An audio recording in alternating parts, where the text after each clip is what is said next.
Just days after arriving in the Salt Lake Valley, Brigham Young selected the site for the Salt Lake Temple, which now stands amidst the lawns and landscape gardens of Temple Square, home to some of the most widely recognized symbols of Latter-day Saint faith.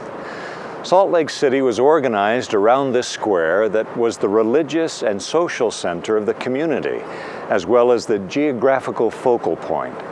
This 10-acre square is Utah's most popular tourist attraction and is visited by more than 5 million people each year.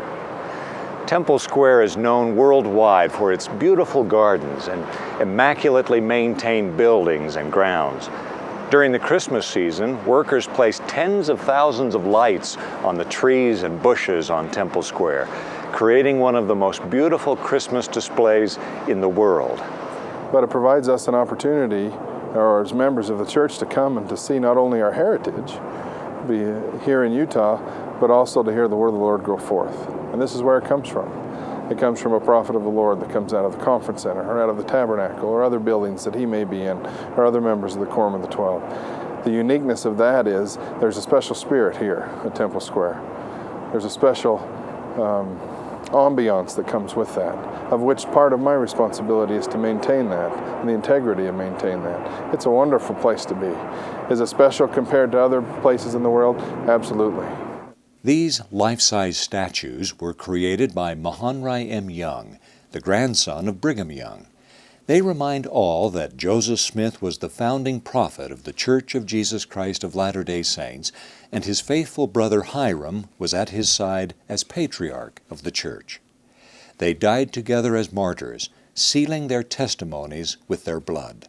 The statues were originally meant to be placed in niches of the Salt Lake Temple, but were placed on Temple Square in 1911. The elegant fountain next to the temple is symbolic of the living water that flows, as Ezekiel said, from the house of the Lord to all nations, families, and individuals. The fountain represents the church's worldwide interest in extending friendship and goodwill to all people everywhere, regardless of creed or belief. This portrayal of the three witnesses to the Book of Mormon was sculpted by Avard Fairbanks and dedicated on April 2, 1927. These witnesses saw both an angel and the ancient gold plates from which the Book of Mormon was translated, as well as other sacred relics. Their testimonies are published in every copy of the Book of Mormon. This statue portrays John the Baptist as a resurrected being, restoring the keys and authority of the Aaronic priesthood to Joseph Smith and Oliver Cowdery, and was dedicated in 1958. In 1848, the year after the pioneers settled in Salt Lake, hordes of crickets began to devour their first crops. The situation was dire, but a miracle occurred when flocks of seagulls from the Great Salt Lake flew in and began to feast upon the crickets. For over 2 weeks, the gulls came until the crickets were effectively eliminated. In gratitude, the seagull was later designated Utah's state bird, and in 1912, the church commissioned a monument to the seagull on Temple Square, celebrating this miracle. The Miracle of the Gulls monument was designed and executed by Mahonri M. Young. The Nauvoo Bell Tower holds a bell that for years was thought to be the original Nauvoo bell, which weighed 782 pounds. When the original Nauvoo bell cracked, it was going to be recast and hung in Brigham Young's family school, which stood east of Eagle Gate. However, the bell was lost to history. It was later discovered that the bell on Temple Square was a bell sold to the church's tithing clerk in 1850 by a group of men traveling to California and needing money.